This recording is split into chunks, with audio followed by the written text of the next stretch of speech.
Back, this is Kavya Agarwal. So 2 दिन बाद हमारा इकोनॉमिक्स का पेपर है और मुझे पता है आप लोग में से ऐसे बहुत सारे बच्चे होंगे जिन्होंने अभी तक कुछ पढ़ा ही नहीं होगा, है ना? या कुछ भी सिचुएशन या किसी भी रीजन की वजह से आपने शायद प्रिपरेशन करी ना हो, या आप सोच रहे हो कि अब पासिंग मार्क्स हम लोग कैसे ले सकते हैं इकोनॉमिक्स में। तो ठीक है यार, कुछ टॉपिक्स बता रही हूँ, सिलेक्टिव टॉपिक्स, जिनको करो इन 2 दिन में, इन 1 से 2 दिन में, और अपने 27 से 30 मार्क्स पूरे कर लेना। ठीक है? इनको ध्यान से करना, इन्हें मिस मत करना, इंपॉर्टेंट है। तो चलो स्टार्ट करते हैं, ज्यादा कोई इंट्रोडक्शन नहीं। स्टार्ट करेंगे, सबसे पहले समझो कि हमारे इकोनॉमिक्स के एग्जाम का स्ट्रक्चर है। आपके पास 40 मार्क्स की तो मैक्रो है, ठीक है, और 40 मार्क्स का हमारा इंडियन इक्वल। ठीक है? टोटल 34 क्वेश्चन हैं, तो 17 क्वेश्चन, 1 से 17 आपके मैक्रो से हैं, और 18 से 34 क्वेश्चन आपके इंडियन से हैं। अब ध्यान रखना कि आपके पास 10 एमसीक्यूज आएंगे मैक्रो से, और 10 एमसीक्यूज आएंगे आपके आईआईटी से। ठीक है? सो सबसे पहले तो एमसीक्यूज पे ही बात कर लें। टोटल 20 एमसीक्यूज हैं, है ना? टोटल 20 एमसीक्यूज हैं। अब ऐसा हो सकता है कि उन 20 एमसीक्यूज में से 1 से 2 एमसीक्यू के आंसर तो आपको आते होंगे, कहीं ना कहीं आपने पढ़ा होगा, कुछ ना कुछ तो भाई सुना होगा तुमने, स्कूल में, ट्यूशंस में, यूट्यूब पे वीडियोस देखते देखते कुछ तो सुना होगा। 1 से 2 क्वेश्चन के आंसर आप कर पाओगे, जनरल समझ के पढ़ के भी कर दोगे, कोई दिक्कत नहीं है। ठीक है? बाकी जो क्वेश्चन हैं उनमें आपको क्या करना है, आपको सिंपल एक फंडा लगाना है। ऑल दो अच्छी बात नहीं है, ये आपको पूरे साल पढ़ना चाहिए था, बट अब एट द एंड हम लोग यही कर सकते हैं कि आप सारे के सारे क्वेश्चंस का कोई एक ऑप्शन चूज करोगे। 4 ऑप्शंस हैं ABCD, उनमें से कोई एक ऑप्शन दिमाग में लो और उसको सभी क्वेश्चन का आंसर लिख दो। क्वेश्चन 1 का आंसर, क्वेश्चन 2 का आंसर, क्वेश्चन 3 का आंसर। सपोज ऑप्शन C, तो सब में ऑप्शन C ही लिखना है, सब में किसी ना किसी क्वेश्चन का आंसर तो ऑप्शन C होगा ऑफ कोर्स, तो आपको 2 से 3 मार्क्स मिल सकते हैं ऐसे। ठीक है? ये आपको काम करना है एमसीक्यूज में। ओके, बात करते हैं हम लोग केस स्टडीज की। केस स्टडीज की, बिल्कुल केस स्टडी की बात करेंगे यार। केस स्टडी मुश्किल नहीं होती, वो हमने दिमाग में बनाया हुआ है ऐसा कि मुश्किल है, बट नहीं, देखो हमें पता है। एक 6 मार्क्स की केस स्टडी आएगी मैक्रो से, और एक 6 मार्क की केस स्टडी आएगी आईआईटी से। ठीक है? मेजोरिटी टाइम इस 6 में से 4 मार्क्स का जो आंसर है ना, वो आपको डायरेक्टली केस स्टडी में गिवन होता है। जस्ट आपको टीपना है। टीपना समझते हो? सिर्फ कॉपी पेस्ट करना है भाई, कॉपी पेस्ट। कॉपी पेस्ट करने के आपके 4 नंबर हैं, 2 केस स्टडी होंगी, तो आप मान लो, मतलब आप सोच सकते हो 6 से 7 मार्क्स आपके यहाँ से पक्के हैं। ठीक है? दोनों केस स्टडी में से 6 से 7 मार्क्स पक्के हैं। ठीक है? 2 से 3 नंबर आपके एमसीक्यू के हो गए, 3 नंबर मान लो, इसके 7 नंबर मान लो, 10 नंबर हो गए भाई आसानी से। चलो बहुत बढ़िया। इसके बाद देखो डेटा बेस्ड क्वेश्चंस होते हैं। Data based questions, data based questions, अब लग रहा होगा कि भाई डेटा बेस्ड क्वेश्चन कैसे करेंगे, हमने तो कुछ पढ़ा ही नहीं है, क्या बता रही हो? सुनो मेरी बात। डेटा बेस्ड क्वेश्चन आपका इंडिया, चाइना, पाकिस्तान से भी आ सकता है, एम्प्लॉयमेंट चैप्टर से भी आ सकता है। कुछ नहीं होता भाई, तुम्हें टेबल गिवन है सपोज जीडीपी की, इंडिया, चाइना, पाकिस्तान। ठीक है? जीडीपी का रेट गिवन है 2018 का, और 2000, सॉरी 1980 का, और 2015 का, ऐसे गिवन है, कुछ कुछ रेट्स गिवन है तीनों कंट्रीज के। आपको बस एनालाइज करके लिखना है, कंपेयर करके लिखना है। सिंपल लिखो ना यार, इंडिया का 1980 में इतना जीडीपी था, चाइना का इस ईयर में इतना जीडीपी है, पाकिस्तान का इस ईयर में इतना जीडीपी है। तुम्हें कुछ तो लिखने के 2 से 3 नंबर मिलेंगे भाई। सिंपल आपको देख के लिखना है, टेबल को ही तो एक्सप्लेन करना है मेरे भाई। 2 से 3 मार्क्स आपके यहाँ से ही पक्के हैं। ठीक है? 12 मार्क्स समझ लूँ मैं अभी तक? ओके, 12 मार्क्स हो गए, बहुत बढ़िया। अब समझो, मैक्रो की बात करते हैं। यूनिट वाइज मैक्रो में आपके पास 5 यूनिट्स हैं। National income, money banking, ADAS, ठीक है, और गवर्नमेंट बजट, और बीओपी, फॉरेन एक्सचेंज। ओके जी। अब सुनो, नेशनल इनकम 10 मार्क्स का है, मनी बैंकिंग 6 मार्क्स का, एडीएएस 12 मार्क्स का, government budget 6 marks, BOP foreign exchange 6 marks. ठीक है? सब कुछ नहीं करना है। नेशनल इनकम में से देख लेना, एक तो सर्कुलर फ्लो ऑफ इनकम, इसका डायग्राम देख लो अगर एक्सप्लेनेशन पढ़ने का मन नहीं कर रहा है बाय चांस। ठीक है? आपकी मन की बात है भाई, देखो तो डायग्राम चेक कर लो, डायग्राम में एरो होते हैं, उसके थ्रू आप समझ सकते हो कि क्या शो हो रहा है उस डायग्राम से। 3 मार्क्स का क्वेश्चन आता है। ठीक है? दूसरा चेक कर लेना, रियल और नॉमिनल जीडीपी। ठीक है? 3 से 4 मार्क्स यहाँ से। ठीक है? 100% हर सेट में, हर पेपर में आया है, ध्यान से। दूसरा आप इसमें देख लेना, एक हमारे पास आता है precautions and steps of three methods. तीन मेथड है नेशनल इनकम में, तीनों के स्टेप्स देख लो। स्टेप्स कुछ नहीं है भाई, सिंपल पढ़ोगे तुम्हें समझ में आ जाएंगे, बहुत सिंपल, तभी के तभी याद हो जाएंगे। दूसरा प्रिकॉशंस चेक कर लेना, ठीक है। यहाँ से भी 3 से 4 मार्क्स का क्वेश्चन आता है, ठीक है। अब नेशनल इनकम में तो न्यूमेरिकल भी है, उसका क्या करें? छोड़ दो भाई, अब तो टाइम नहीं है ना, न्यूमेरिकल छोड़ दो, कोई बात नहीं, रहने दो, फॉर्मूला वगैरह छोड़ो, हटाओ। ये 3 टॉपिक्स चेक कर लेना इसमें से, ठीक है। ओके।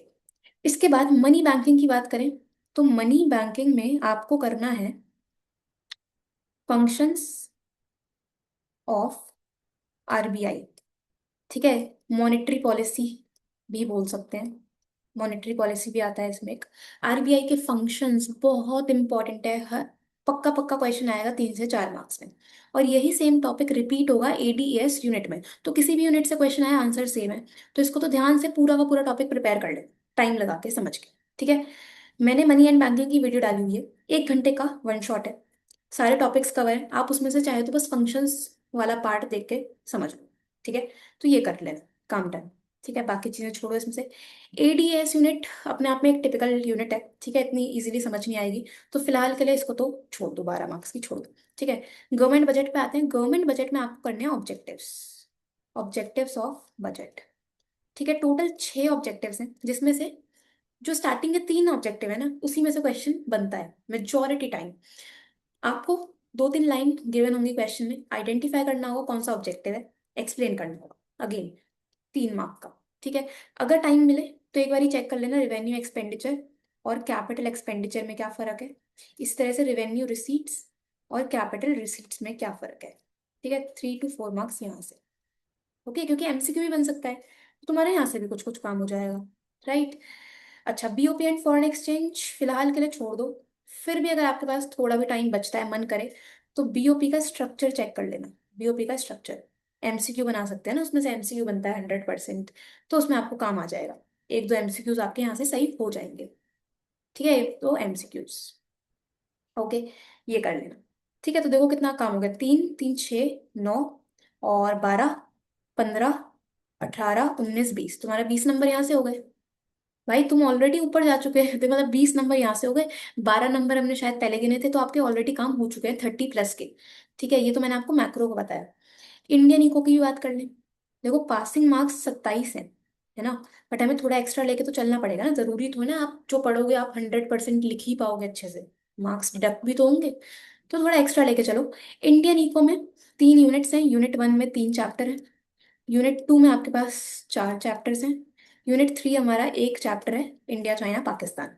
यूनिट 1 में से कर लेना आप लोग सेकेंड चैप्टर में से लैंड रिफॉर्म्स, लैंड रिफॉर्म्स, ठीक है, और 3 to 4 मार्क्स।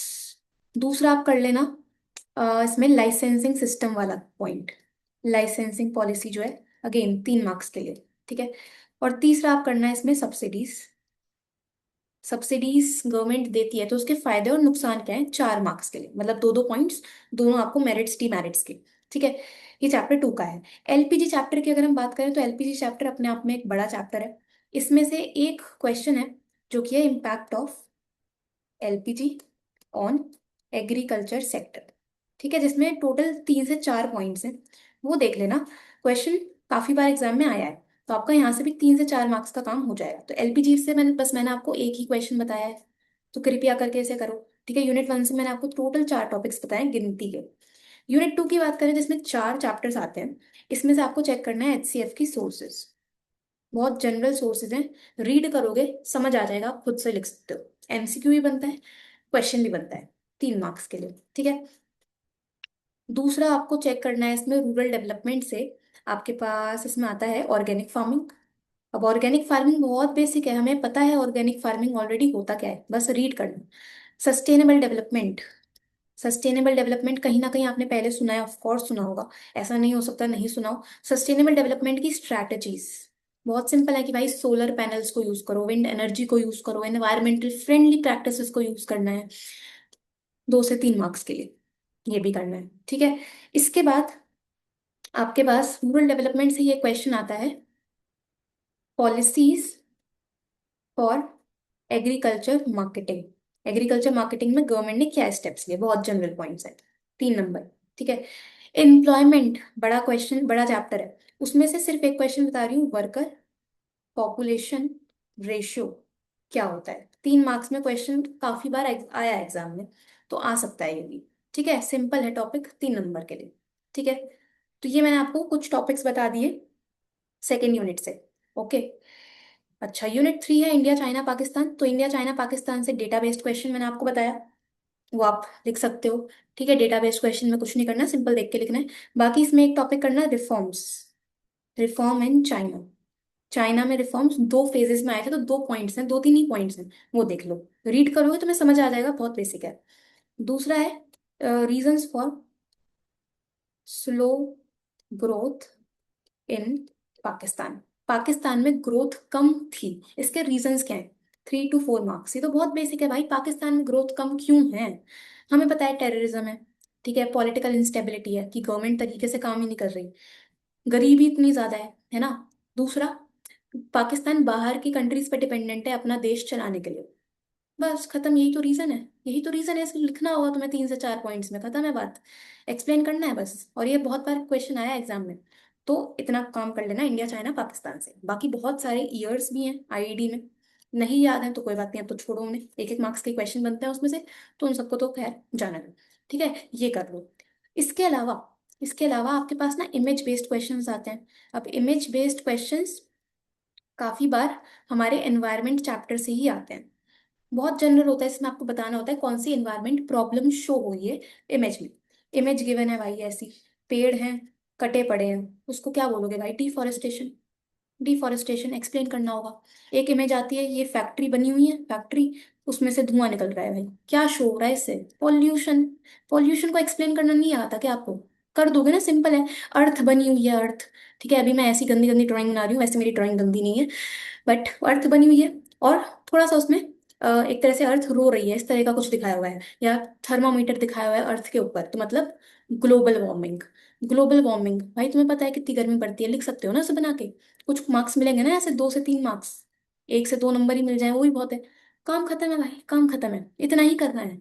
ठीक है, तो अगर आप टोटल करोगे ना, तो हमारे ऑलरेडी 32 मार्क्स बन चुके थे, इन्हें और काउंट कर लो, तुम्हारा स्कोर 40 से ऊपर ही जाएगा। एक्स्ट्रा लेके ही चल रहे हैं, एग्जैक्ट 27 नंबर लेके नहीं चलेंगे, क्योंकि जरूरी नहीं आप जो लिखोगे उसमें आपको पूरे मार्क्स मिले।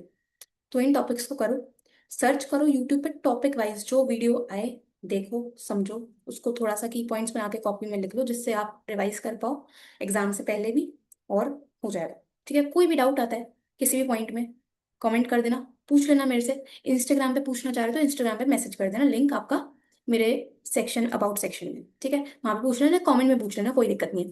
बाकी मैं सोच रही हूँ कि मैं इन सब टॉपिक्स पे ना एक कंबाइंड वीडियो बना दूं, जिसमें मैं आपको आंसर्स भी दिखा दूंगी, और हम समझ भी लेंगे, क्विकली समझेंगे और अच्छे से समझ भी लेंगे। तो सारे टॉपिक्स मैं कवर कर दूंगी एक पर्टिकुलर वीडियो में, 1.5 से 2 घंटे का वीडियो मुझे लगता है हो जाएगा उतने में। तो वो मैं इसके बाद पोस्ट करती हूँ, और वो देख लेना, तो तुम्हारा काम वहां से भी कुछ कुछ हो जाए।